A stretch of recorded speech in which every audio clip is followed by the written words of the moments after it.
Hello, everyone. It's always good to be a part of the eLife Wednesday group. I have with me a couple of, well, they're more than friends.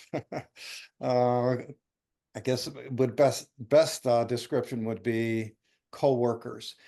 Um, Mary and this is my wife, Mary, next to me. Some of you have met her. She was at the I guess you'd call it push time, but last year in Oceanside, that's where we lived for several years. And then 2.5 years ago, we moved here to Virginia.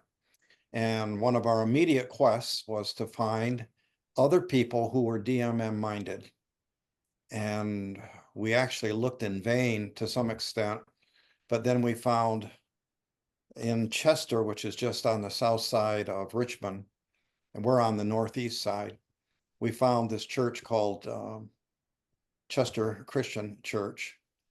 And so we began attending there because they were committed to implementing DMM principles. And it's been a real encouragement for Mary and me to attend there and hear them talk about making disciples who make disciples and see them bit by bit implement the 7 sails. So that's been an encouragement to us. We've gotten to know the people, and then around came this idea of having a push week or push time. And I spoke with Aaron, whom you will meet in a moment, and he was in favor of it. In fact, Aaron, when you come on, you can tell him how you are involved with the Monday group as well, the eLife Monday group. So things began to roll, things began to come together, and we had originally we were going to do just one weekend, do the push week in 2 venues, in Chester and then up here where we live, in a place called Highland Springs. But then Aaron came up with the idea, well, why don't we split it? Maybe we can put our efforts more concertedly into 2 separate venues on 2 separate weekends. And so that's what we did, and it turned out well. So another person with us here is an elder in the church, Chester Christian Church, and his name is Noah Jesse, and you'll hear from him as well in a few minutes. So as I was saying, Mary and I have really enjoyed attending a congregation that is constantly bringing the whole idea of multiplicative discipleship before the congregation. And you're going to see that played out in the presentation that we're planning to make. And I'm sure Aaron and Noah will speak to it as well. So the idea here is for me to turn it over to Aaron in just a minute. And then when Aaron's finished, we'll hear from Noah. And then I have a PowerPoint that I want to bring up. I'll share the screen. And you'll meet some of the people who went out on the 2 different Saturdays for the push time. And then after that, maybe we'll have some questions and things that you might want to ask that we can answer. And I have something of a summary, but Aaron and Noah, they may have summaries as well. So it's organized, and yet it's not organized. We want to serve you folks. If you have any comments or questions, we would love to hear it, because as you're going to hear from these 2 men, in fact, I was with Aaron yesterday, and both of us looked each other in the eye, and we agreed we've got a lot to learn, but we are learning, and we are bit by bit implementing and wanting to glorify God therein and thereby, and really reach this area for Christ through discipleship efforts. We will share with you the goal. Maybe Noah or Aaron will share the goal that the church has set for the entire Richmond metropolitan area. So with that little bit of an introduction, Aaron, we're eager to hear from you. Introduce yourself and tell them what DMM has meant to you, etc. Yeah. Hey, everybody. It's good to be here with you guys on the Wednesday group.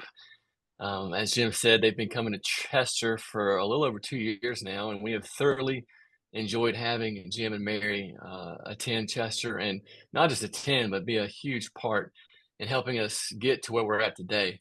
I've told Jim several times over the last 2 weeks that we would not be as far as we are without Jim and Mary being at Chester Christian Church and helping us get to where we're at. And so we're thankful for that.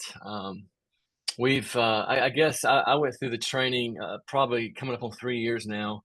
And then I immediately after the training joined John Bradshaw's group that meets on Monday evenings. And so I've been in that group going on 3 years, and it's been just a huge encouragement to me to be a part of that group. And John, as many of you know, he has actually been here to my house twice in the last 3 years. He was here for our push day, push weekend as well last weekend, and he's just huge encouragement to me, and not just me, but my family as well. And so, we started basically doing the 8 week training, offering the 8 week training at our church. Uh, just about, I think we started doing it once a year, and just taking as many people as possible through it. I mean, maybe we did it twice a year. I can't remember how we started out, but I would say we've taken probably over 60 some folks through the training. And of those 60 some folks, I would say that the biggest thing that I hear from people is that once they go through the training, and try to kind of digest everything that we've talked about, the biggest thing that I hear is that a lot of churches talk about discipleship, but what DMM does is it kind of makes it practical. It's kind of boots on the ground type of thing, and so it's been encouraging to me to hear people say that. And then we out of those people that have attended the DMM training, we actually formed what we call a DMC group, a disciple making community within the church that basically meets twice a month, and we go over things like prayer calendar, conversation quadrant stuff, and DBS type of stuff, and just kind of learning and growing as we go.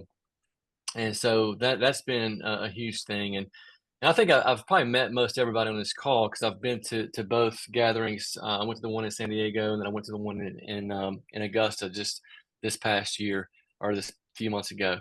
And so, yeah, it's been a huge encouragement to us. And then I'll just go ahead and say, over the last couple of years, we've done some things like we've increased our prayer. Obviously, we've incorporated a kind of a kingdom prayer time that we've invited the whole church to be a part of, and right now it's 2 times a month, and we meet 6:15 in the morning and go till 6:45 in the morning on the first and third Wednesdays.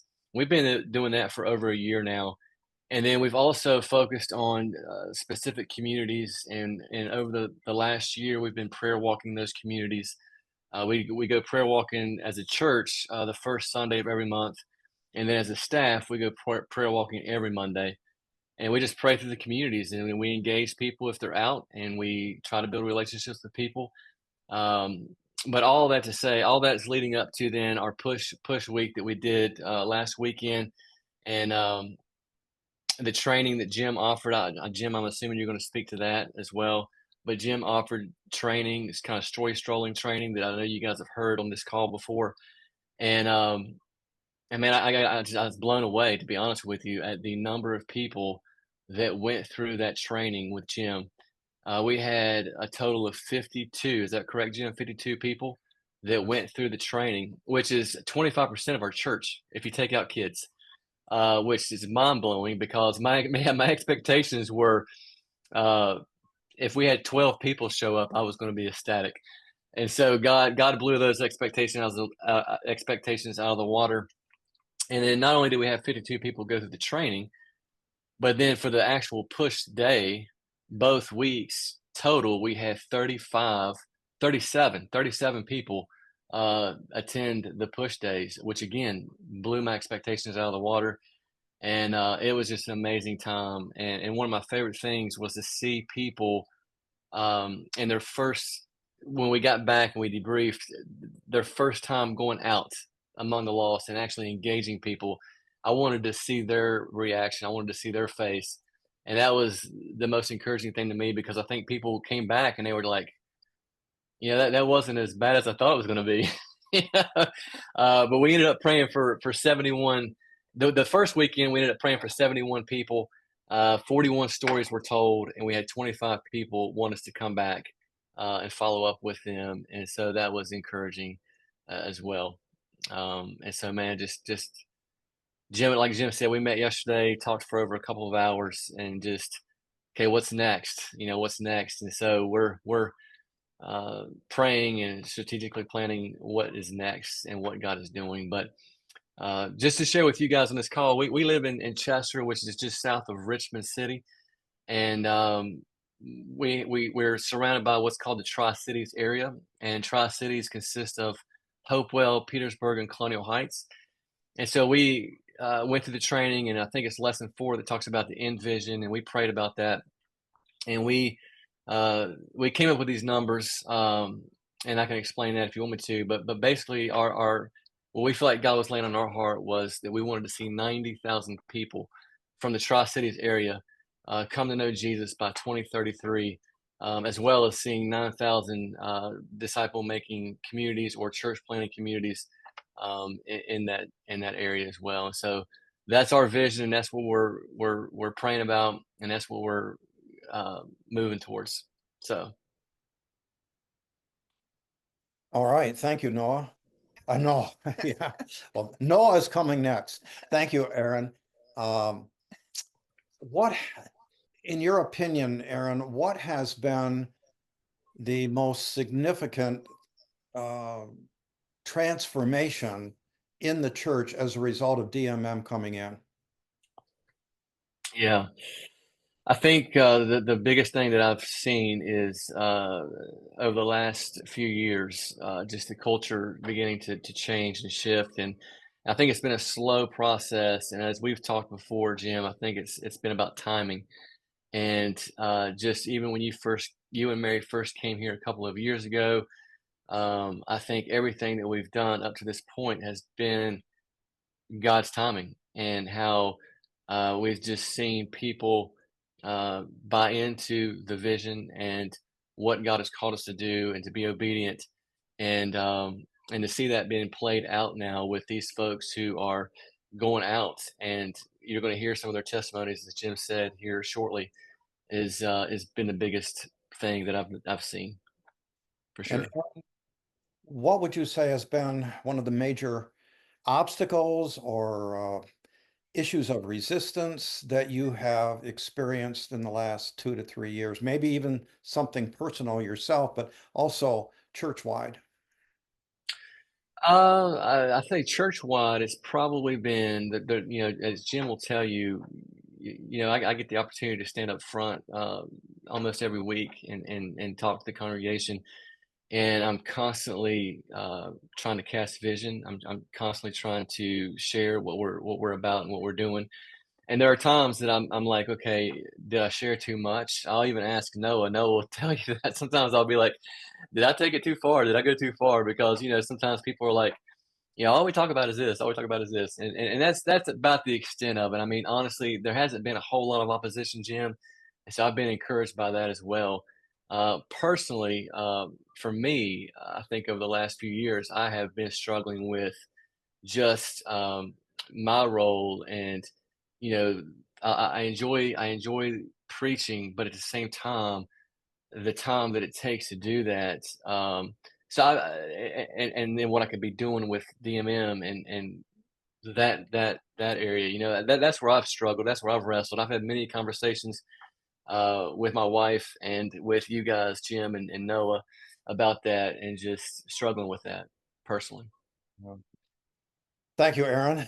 Noah, we're ready and eager to hear from you. How would you describe your history with DMM?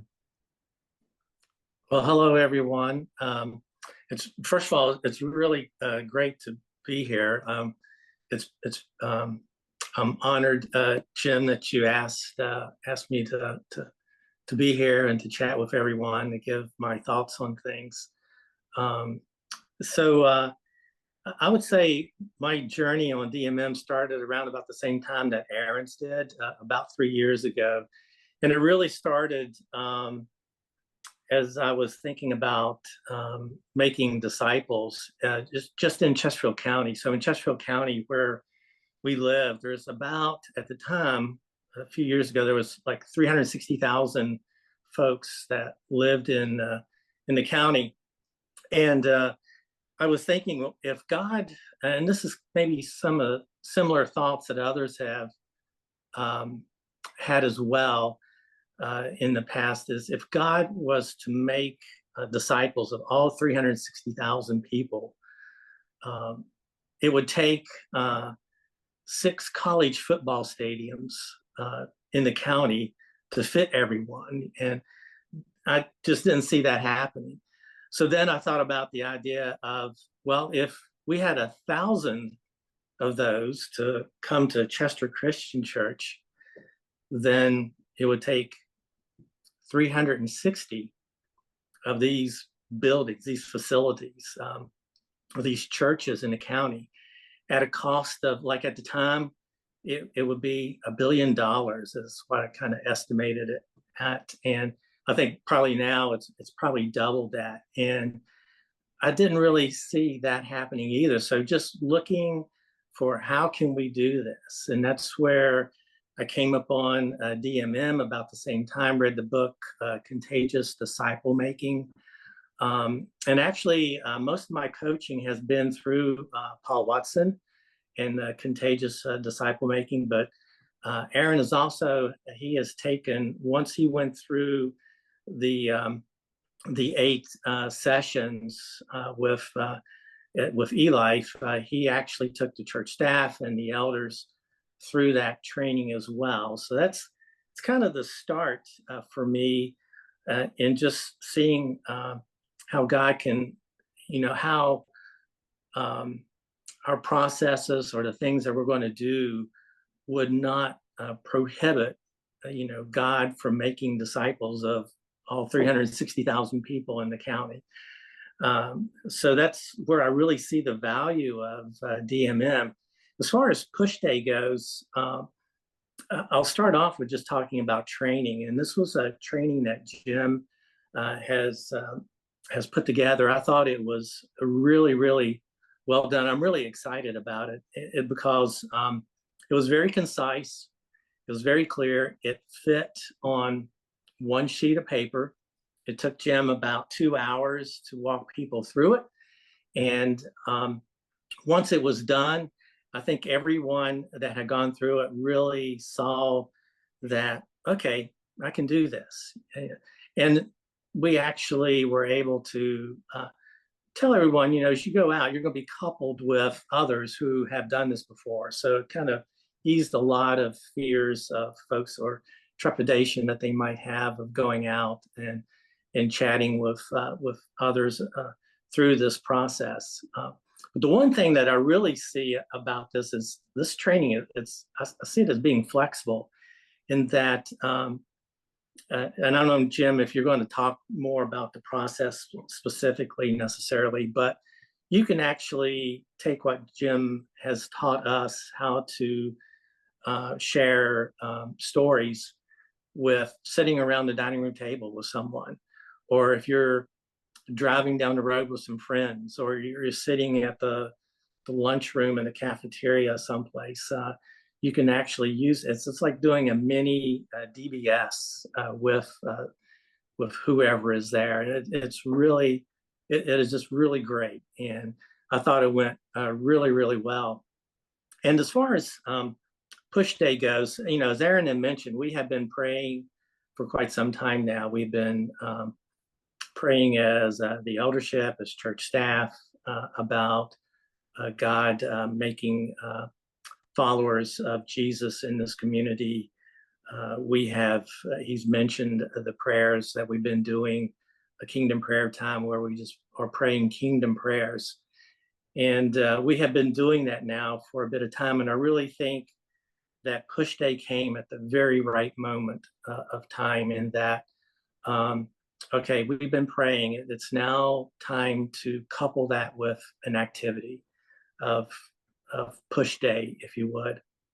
And so I think the timing of it was perfect. from that perspective. There's two things about it that really impressed me, and Aaron mentioned that. One is the number of folks who actually participated in it. It was really great to see that. But also, I will tell you, as we sat in the debrief session, if you would, as I was sitting back listening to everyone share their stories of their experience of going through Push Day, I felt there was a sense of like a burden had been lifted off the shoulders of folks, and that finally, it's like you've had a sense I should be doing something more, and you finally did it. You were finally being obedient to it, and it was uncanny, but the feeling of just the monkey was off their back was really cool. So that's about it. I don't know if you have any other questions for me. I'll be happy to answer. Yeah, at the end, Noah, perhaps there will be, even from the group that's gathered. But I'm going to jump, Noah, into the PowerPoint that I put together here. Let's see. Okay. We had, as was explained, we had 2 push days, Saturdays apart. I like what Brent put together on the word push. This acronym means to pray, to unite. And as Noah was saying, and Aaron also, we did a lot of praying. There was tremendous unity. People were uniting, lots of sharing. And I like the word heal. You can see it as physical healing, which we do engage from time to time, but just the healing of people's understanding of what this is about. And Noah expressed it so well, like a burden was lifted. People now could better understand the direction that the church was leading them. So we had a push day in Chester, and then we had one in Highland Springs. So we're going to hear from some. And Chris, if you'd give me a thumbs up if the audio comes through okay. And this is a testimony from a couple. The man's name is Derek, and he has told me 3 times that he'd been looking for ministry. And after he engaged the training and the push day, he said, this is it. This is what I want to do. Hi, my name's Derek. So yesterday I had the pleasure to go around for the first time and knocking on doors and being the disciple that I've been called to be. Yesterday was like I said, my first time. It was a very unique experience. It was amazing. I learned a great deal. Jim Thurber as a mentor. Thankful to know him, and gives me great hope for the future that Chester Christian Church will meet that 90,000, and that I'm part of that. And hi, I'm Tina. Yesterday was my first push day, and it was very exciting. It was very just enlightening, if you will, to talk to people, to share God's peace with people, to pray with people. I love praying with people. I love seeing God's hands on people's lives. And it was just very touching, some of the stories that we heard yesterday. So I am very excited about this and what this church is involved with as far as Push Day is concerned, and just being a witness to people and just sharing Christ and Christ's love with others. Yes, and this is something that I picked up subsequent to our 2 push days, is people now have, as I said before, they have a better understanding, but it actually comes down to definition. And this has been my prayer, that people will be able to identify where they can make a difference for Jesus Christ by using what they learned on the push days and also what they learned on the trainings. It's not just my training, Noah has been training DMM, Aaron has been training in DMM, and one of my desires is to see everybody actually become a trainer in one way or another, family, friends, neighbors, strangers, whomever.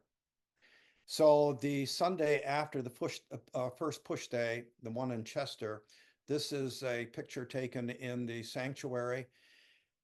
Aaron had the whole congregation get into groups, and we did DBSs. There were 12 groups in the sanctuary. And Aaron has received back, maybe he'll want to speak about this a little bit later, but he's received back some really positive comments to the point that we want to continue doing this in one form or another, not every Sunday, but a little bit here, a little bit there, to orient the people to the whole idea of self-discovery, which of course the Discovery Bible study is all about. Here comes another testimony. Hi, my name is Gabrielle. I recently did the storytelling class with Jim Thurber, and previously had done the DBS and DMM training with Aaron Hoback. And when we did the DMM training, it felt like there was something missing. Like a lot of it was really good and total rethink of the brain of really looking for people to pray for when we're out, and that we're not just living our lives, we're on mission no matter where we are. But there was that missing step from how to just pray with people and how to start that DBS. And I feel like storytelling really is that missing step where we can go out into our community, even like our local area with our neighbors and everything, and start these different DBSs and just pray with them and creating the relationships so that we can get to the DBS. And we went out yesterday and did the story strolling, and it was really an interesting experience, not something I've ever done before. And it was a little scary, but I do feel like the DMM training definitely helped me prepare for that. And then the storytelling, it was a lot easier than I thought it would be. Knocking on the doors and like getting to it was scary, but once I was in it, it was a lot easier. And we had one lady who, when she answered the door, she was willing to listen and willing to hear. And as we're talking with her, she's actually been diagnosed with something that has been nicknamed the suicide disease because of the amount of pain that it inflicts. And she believes in Jesus, and she is more of a background character. She helps out in small places, and she volunteers in background roles. And she expressed that, she wants to be able to share her faith, but she doesn't know how, and she's never been given the tools on how to do that. And she also wants us to come back and share another story. And I think that seeing God make these opportunities and the Holy Spirit opening up these avenues for us to go and pray for people and possibly even make disciples who make disciples is pretty cool. Yes, this is something too that Aaron and I have been talking about. We want people to recognize that by going out on these push days and other times as well, this is ministry. People will open up their hearts once they see that we're on a spiritual strata, so to speak, and that we're sincere and that we're not trying to sell something or whatever. There's no pressure. People open up and they tell us about their issues and their problems, as Gabrielle was expressing. Another thing that might be helpful, I make a difference between prayer walking and story strolling, and I do both. I'm going street by street through Highland Springs, and before I engage a new street, I will walk that street and pray. Pray for the families in the houses, pray for the businesses on that street, but the intent is to pray. Now, if I bump into somebody, I'll talk to them, pray with them, tell them a story, and so on. But the purpose of prayer walking is primarily to pray. Story strolling The main purpose is to tell stories. And how it's done and what I did in the training is I train people how to greet other folks, strangers, and then how to initiate prayer with them. And then after the prayer, how to initiate a story. And the last question that they ask is, would you like to hear another story sometime? And if they do, then an appointment is made and we follow up, and then there's a process leading into a Discovery Bible study. I'm going to show you one more interview. This is a family, and they all have significant things to say. The first is the wife, her name is Amy, and then comes the husband. His name is Derek, and I encourage you to listen. Derek. And I'm sorry, Ryan. I encourage you to listen carefully to what Ryan is saying, how he put it together. And then the last one will be their daughter. And then I'll come back and make some more comments. Here we go. Let's see what's going on here. There we go. Oh. All right. I loved getting to be a part of Jim's training. The thing that stood out the most to me is that that's truly what we're called to, is to go out into our communities and spread Jesus's good news. And it doesn't have to be threatening or pushy or feel like you're out selling something. It's just meeting your community and neighbors where they are and getting to pray over them and continue to spread prayer and God's good news so that we can deliver that to all of his people, just as he's asked us to do. Full disclosure, I had not planned on doing the training for the reasons that I feel like I served enough in church. I was doing enough for the Lord, and mainly because I didn't want to, because it was going to be hot on push day. But I figured, all that being said, that I should pray about it, and I was sure that God would agree with me. What he revealed to me is that what I was really doing was just setting my cross down to take a break for myself, and I wasn't following him, and I wasn't doing the Great Commission, which was hard to hear. Furthermore, that my family were watching me do this. So I figured that, as uncomfortable as I was, it would be good if I obeyed Christ and did what he asked. The training was fantastic. I'm really glad I did it. On push day, me and my daughter Autumn went out together. I guess the hardest part is the push, the first person you talk to. We got out of the truck and I asked Autumn if she was nervous, and she said she was. And I told her I was nervous too, and she seemed, feel a little bit better about it. And I said, Autumn, do you know what nervous plus nervous makes? And she said, brave, Daddy. I said, no, baby, it makes super nervous. But all that matters is that we're obedient to God and we do his will.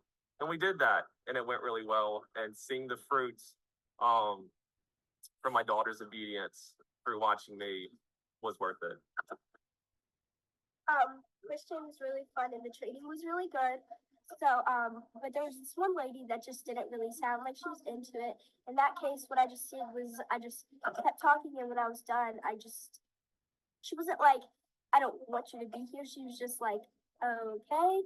And, but the training was really nice, and I encourage you to go if you would like to, because, it's just a better way to get your community to know Jesus. Goodbye from the Phelps family.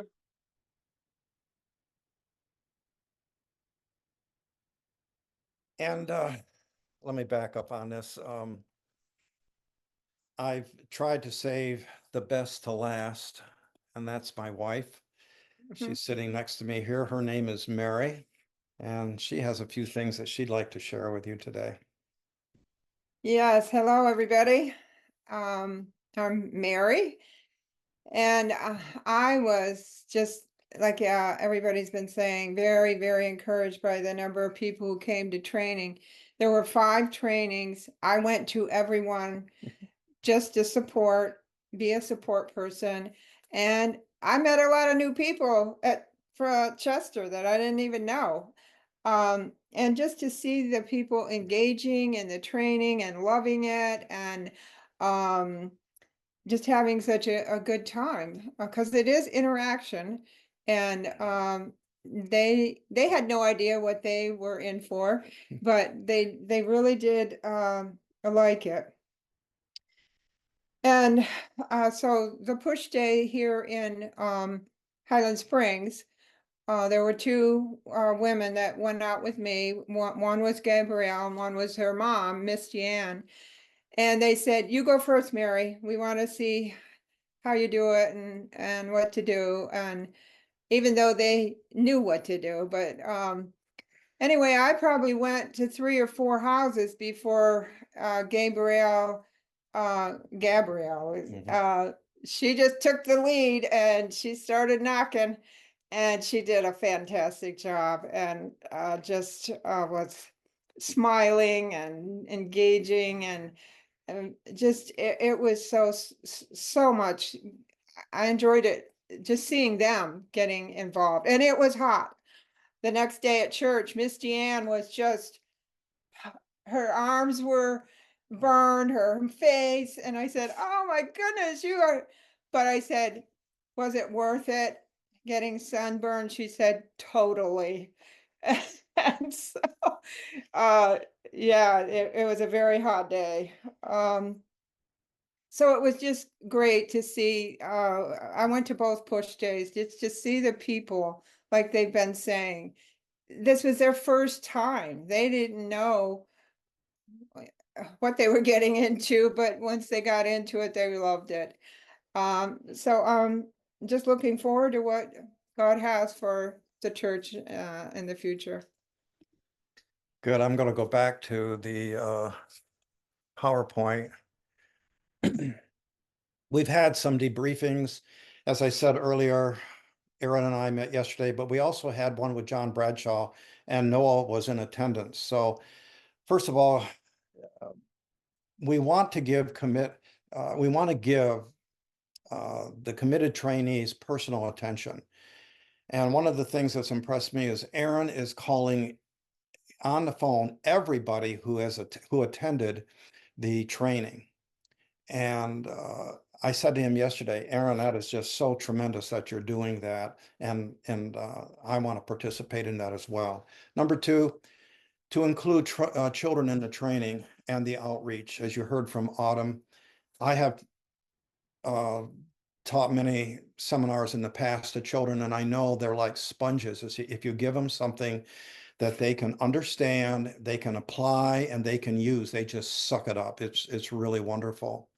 A third thing is more training surrounding Walk Through the Bible New Testament Live event. I've been a Walk Through the Bible instructor for 30 years, and Chester Christian has scheduled one for September 15th. It's a New Testament, and I'm making almost all the application DMM. And so at the end or during the presentation, everybody will be encouraged to take the story strolling training. And then that can go on to the more official DMM trainings if they wish. Number 4, using story strolling with Access platform to engage people's felt and real needs in the community. Aaron and I talked a lot yesterday. Okay, where do we go from here? Well, it's one thing to knock on doors, but that's not really the best way, in my opinion, to get into a community. We need to train as many people as we can in DMM principles, get the 7 sails up and all of that, story strolling and so on. So like Aaron was saying before, no matter where you are, you're ready to pray with someone. You're ready to tell a story to someone. But we want to get into the community and find out what are the community needs. And then on that basis, get more and more of our people into those activities, whatever it might be, soup kitchen, it could be knocking on doors, but hobby groups, things like that, where the people can relate and the material then becomes more and more relevant. And then number 5, we do want to have another push time even this fall. We saw it being so beneficial.